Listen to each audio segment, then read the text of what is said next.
Welcome to Cheater Confessions. Let's get started with today's story. My name is Justin. I wasn't the kind of man to air his problems. I've always believed that if something's broken, you fix it. Quietly, privately, and without making a scene.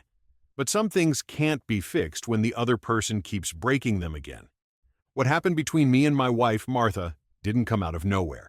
It built up over time, slow, almost invisible at first. A collection of moments, decisions, and silences that kept stacking until one day I couldn't carry it anymore. Martha wasn't always like this. When we first met, she was sharp. She had this fire in her, a confidence that wasn't loud but undeniable. We met at a mutual friend's engagement party.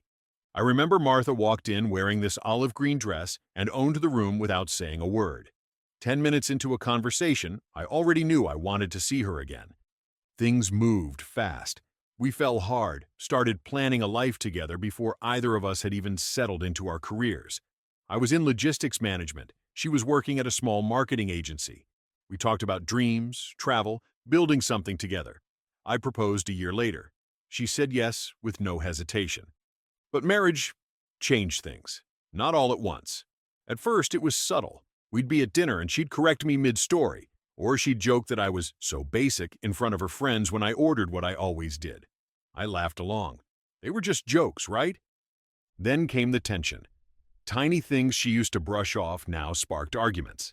If I left a dish in the sink, she'd sigh like I'd failed some unspoken test. If I disagreed with her opinion in front of people, I'd get the silent treatment later. I didn't walk out the first time she disrespected me. I didn't even argue. I told myself it was stress, a phase, a long week at work. But looking back now, the cracks were already there. I just hadn't noticed yet. I always thought we wanted the same things. We had talked about moving to the suburbs eventually, maybe starting a family by the time we were in our mid-30s. I didn't think it needed a formal sit-down conversation. We were married. Of course we'd eventually have kids. It was just part of the plan. Or so I assumed. One night, about 2 years into our marriage, we were watching some show where a couple finds out they're pregnant. Martha rolled her eyes and said, "Ugh, everyone acts like having kids is the peak of human achievement." I looked over at her. "You don't want kids?" She didn't even pause. "Not really.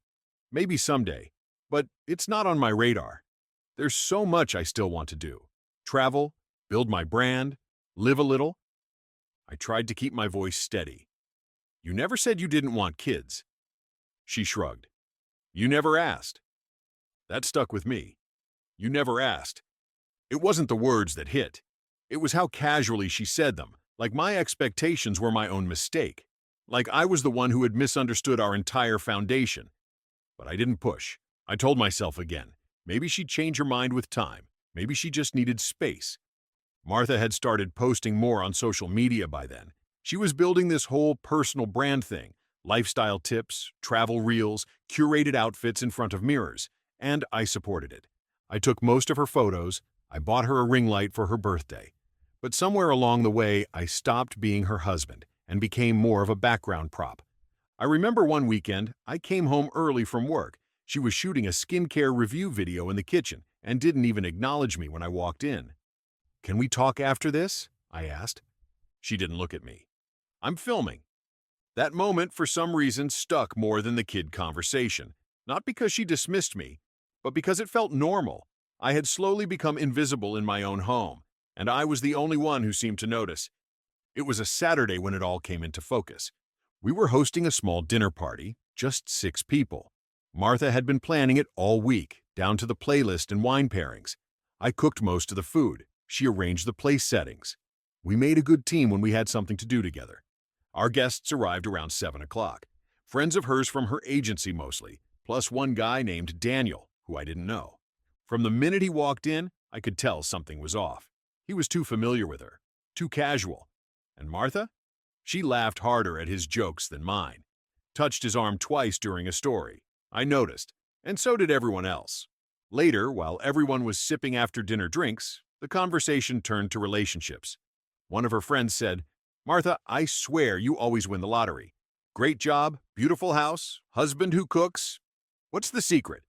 Martha smiled and said, "You just have to set the bar low and train them right." Everyone laughed. Even Daniel leaned in like it was the most hilarious thing he'd heard all night. I didn't laugh. I looked at her, hoping maybe she'd notice.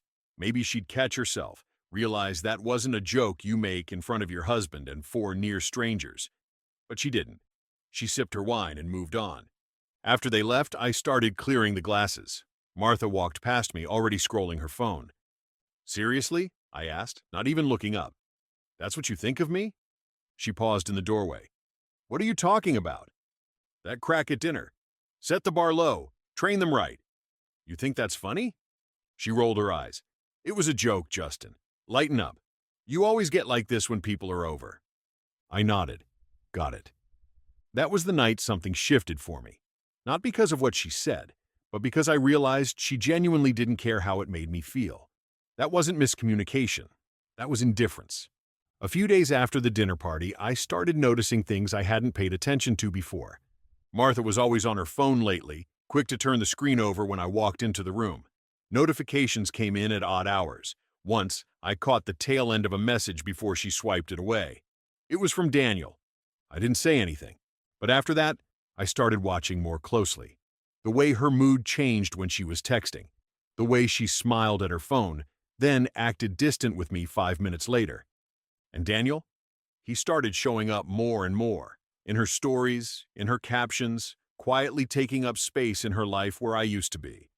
One night, she was in the kitchen scrolling through something, and I asked casually, "You talk to Daniel a lot?" She didn't even look up. "Yeah, we're working on a campaign together." That was it. A flat answer, like it didn't deserve more. No awareness of how that might sound to a husband who just watched her flirt with the guy over steak and wine 2 weeks ago. I nodded like it meant nothing, but I didn't sleep much that night. Something was very off, and I was going to find out what. The next morning, I did something I'd never done before. I checked her phone while she was in the shower. I didn't dig. I didn't scroll through months of messages. I just opened her DMs. Daniel's name was right at the top. The last few messages were short. "I wish things were simpler," she wrote. "They could be. You just have to decide what you really want," he responded. I put the phone down. Didn't say a word. I wasn't going to accuse her. I wanted to see what she'd do next. If she'd say anything, explain anything. But she didn't. Later that day, she kissed me on the cheek and said, "You're quiet today. Everything okay?" I looked her straight in the eye and said, "Yeah, just thinking about work." She smiled and walked off. But in my head, I wasn't thinking about work. I was making a plan. I needed to be sure, not suspicious, not emotional, just sure.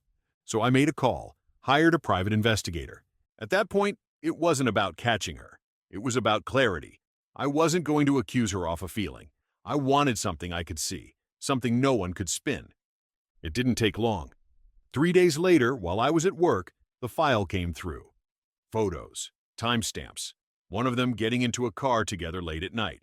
Him driving, her in sunglasses like that somehow made it invisible. Another taken outside a hotel entrance, standing close, looking around like they didn't want to be seen. A rooftop bar shot, laughing, leaning in too close for just friends.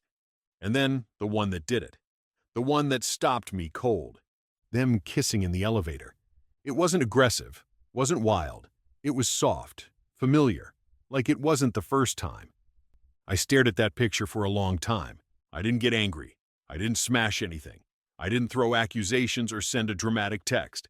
I just closed the laptop, sat back in my chair, and started thinking clearly for the first time in months. That night, I came home like nothing happened. She was on the couch watching some design show. "Hey," she said, "can you grab almond milk tomorrow? We're out." "Sure," I said, like a man who hadn't just seen his wife kissing someone else in an elevator. Over the next few days, I moved in silence. I pulled some money out of our joint account, just enough to protect what was mine. Found a temporary place to stay through a coworker who was overseas for 3 months. Contacted a lawyer and showed him the file. We had a long talk about strategy, what I wanted, what I was willing to walk away from, and what cards I had on my side. By Friday, I had everything lined up. I waited until Sunday morning. She was in the kitchen, pouring coffee, still in a robe. "What's this?" "Just so you're not surprised when the papers arrive." She opened it, and the smile dropped before she even reached the second page. Inside was a printed copy of the divorce petition, unsigned, but real enough to send a message. Right behind it, a few photos from the file. "You're filing for divorce?" I nodded. She looked up, eyes already filling. "You're seriously doing this? Over some stupid jealousy thing?" "No," I said calmly. "I'm doing this because I'm not an idiot, and I'm done playing one in your little story." She tried denial first. "Mistakes happen," Martha said. "We weren't perfect. We were distant.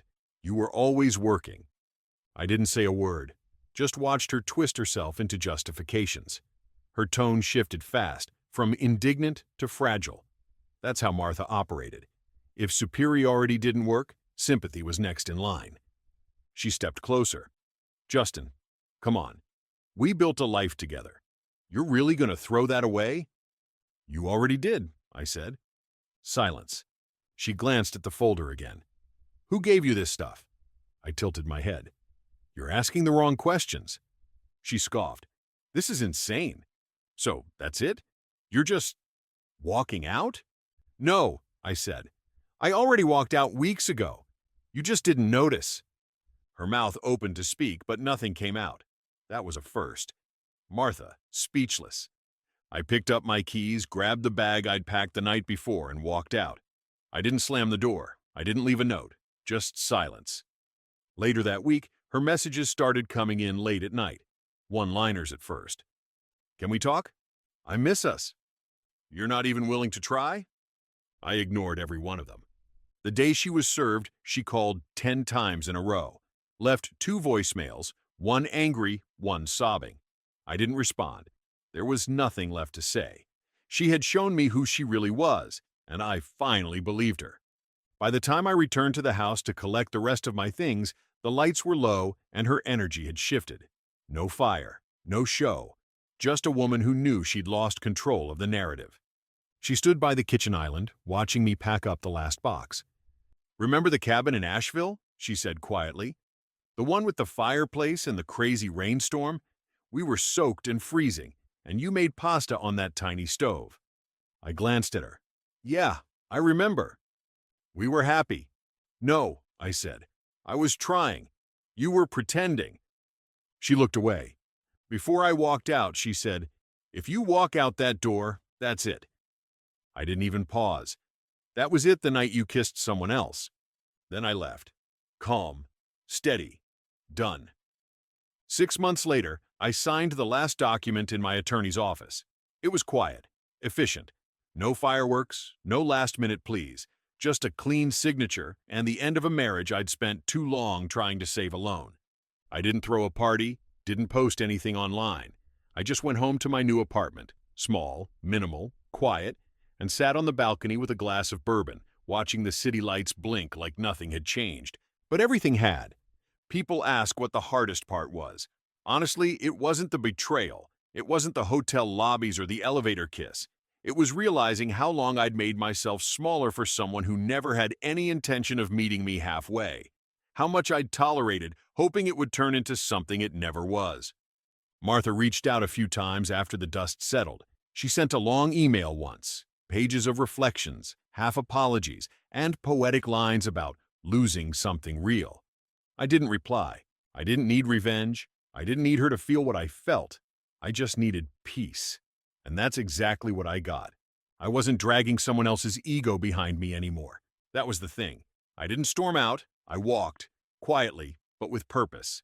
I let the evidence speak. Let her actions close the door for good. No drama, no begging, no yelling in the rain like some bad movie. Just a man who finally realized that being disrespected in small ways every day is worse than one big betrayal. Because at least betrayal is honest. The slow death of dignity? That's what really takes you apart. Now, I cook for myself. I sleep better. I don't second-guess the silence in my home. It's not emptiness. It's freedom. And if I ever marry again, it won't be because the timing feels right. It'll be because the respect is mutual. Next time, I'll know the signs, and I'll walk long before the door breaks off its hinges. Thank you for watching.